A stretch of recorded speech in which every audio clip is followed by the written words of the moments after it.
Hi guys, so as we go into day 4, I'm going to go over and review some of the material we were talking about before we went on spring break and we've been away from each other.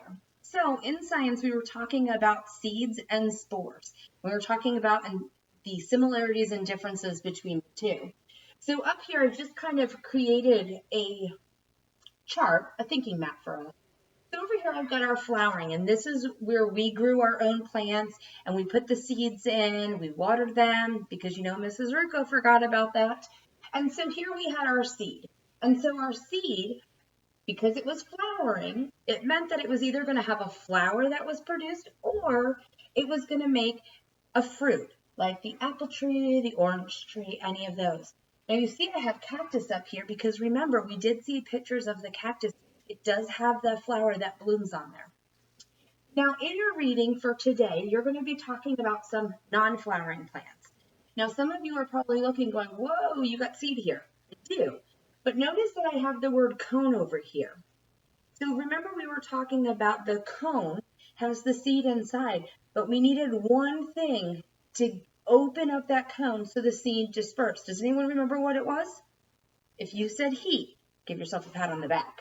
So once the heat got there from a fire or something, it opened up and then the seeds were dispersed. So we have like pine tree here. Now, the other column of non-flowering is our spore. Now, I'm going to ask you in your assignment what the difference between a seed and a spore is.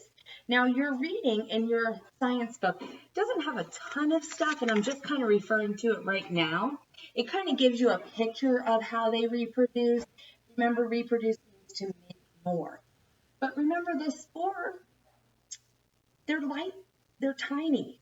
And I just think back to that video that's on our seesaw, just in case you want to go back and view it, because I'm not watching it again. It was constantly popping out all over.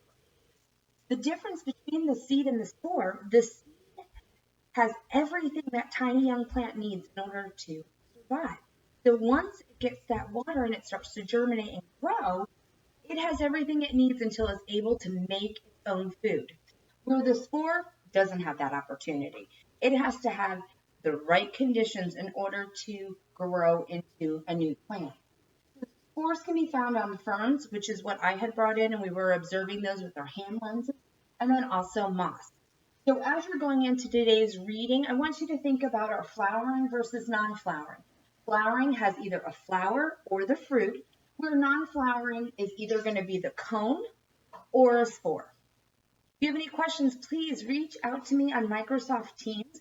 My extension's 171. Take that back. 71755. You can call the school. If you need any help or assistance, please, I'm here to help you. Bye, guys.